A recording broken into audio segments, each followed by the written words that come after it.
11 years ago, during a silent winter night in Iowa, this true story: a teen and friend encounter a chilling presence mimicking his mother's voice while she's out. As they investigate, they're confronted with an eerie darkness and unsettling silence. Upon realizing his mother isn't home, they feel a malevolent force lurking, prompting them to stay put. Even after his mother's return, the unsettling atmosphere persists, leaving them shaken by the inexplicable encounter. Not my mother. So this story happened about 11 years ago. I was a senior in high school at the time, but it is the single most mind-boggling thing that I have ever experienced. It's also important to note that it happened in mid-December. I am from Iowa, and the winters here get cold at night, like if you get stuck outside you will die kind of cold. That plus the snowfall makes everything dead silent. You can hear anything and everything inside the house and even immediately outside of it. Well, me and my best friend were hanging out in my family's walkout basement, just having a boring winter night playing video games. We were also the only ones home. The reason it was just us is because my mother went from work straight to a bar to grab a few drinks with coworkers, so me and my friend thought it would be a good idea to break into the family wine and live a little. As we were sitting there opening up the first bottle, I hear the door to the garage open and slam shut. I immediately go oh shit and start looking for places to hide the bottle. My friend then says, "I thought you said your mom was supposed to be out all night." "She was," I replied.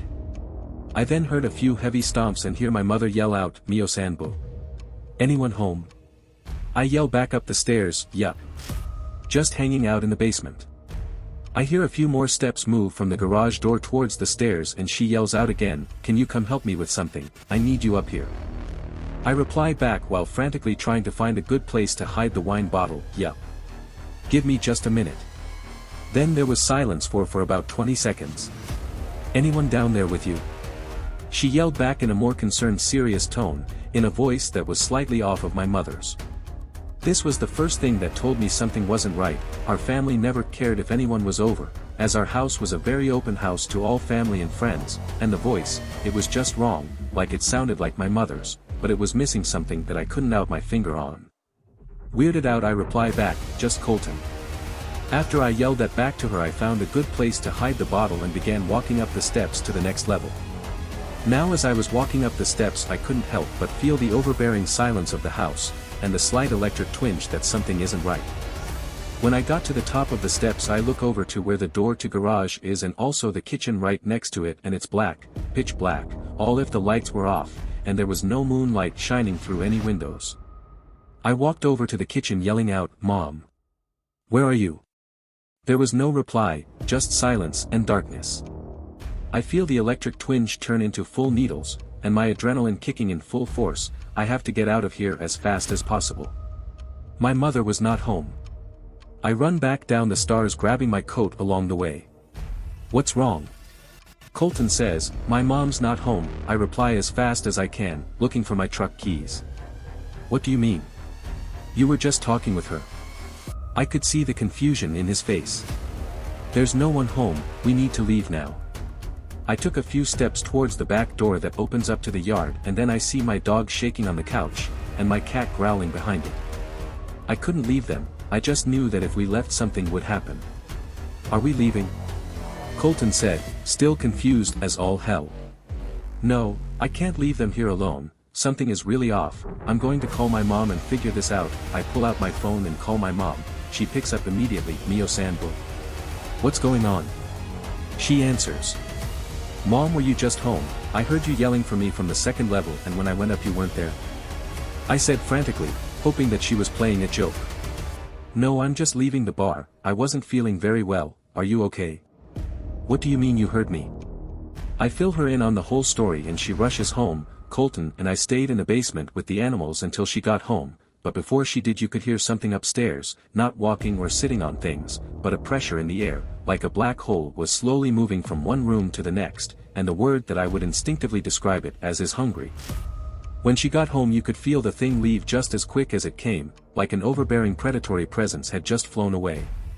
We still have never figured out what the hell was going on, and this is just one story of many unexplainable things that have happened to us, but this is the easiest to write down, and one that I was happy to have a witness.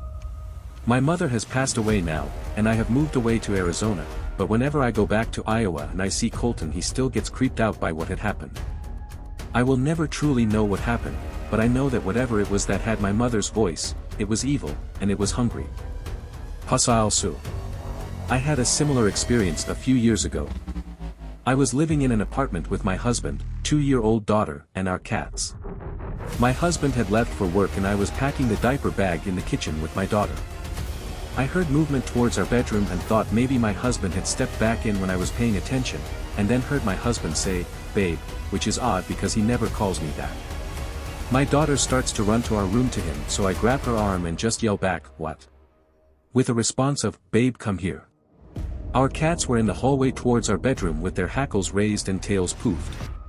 The entire place felt bad. My daughter and I stayed out until my husband got home from work. Beth 944. I used to live in this old house that had the same issues. I never felt anything sinister about it. But I would hear my mom come home and speak to her just to find out she wasn't there. I always just assumed it was my mind playing tricks on me. The way your story sounds though, definitely was a little creepier. It only happened in that house. My sister would experience it too, but it only happened when we were alone. Sometimes the door in the hallway that had towels in it would open. I never related it to anything other than I'm just imagining things lol. We've all since moved away and I'm in a completely different city now. Definitely post another story. I'd be interested to read it. Slane. I have experienced a lot of supernatural things from the day I was born as to today, and all my family members have a history with the unexplained things. What happened with your mom has happened to me and my sister a lot of times. One time in our old house, first house, we would hear the sound of our drunk father that came late at night. We would hear the sound of keys, the sound of the door open and close, and every time he would come we were asleep. He was abusive, so he wouldn't talk to us, but one night we heard him except he didn't. Had came home. After a while we got up and look around the house. No one was there except us. And another time, until now, I hear my mother come home, I hear her car, her footsteps, the door, even her voice, but nothing. What I wrote is the most similar experience I have lived to your story. That I have 1,000 stories from me and my family members. It doesn't help when you can sense things or predict the future or feel what others feel. That I am the strongest to feel those things, but my mother and aunt are also very sensitive. I hope it wasn't too difficult to read. English isn't my first language and I hope it wasn't boring. If have you read until the end? I hope you are okay and know that there are others that have experiences like you. Slightly smiling face. Let's hear the user stories and comments also.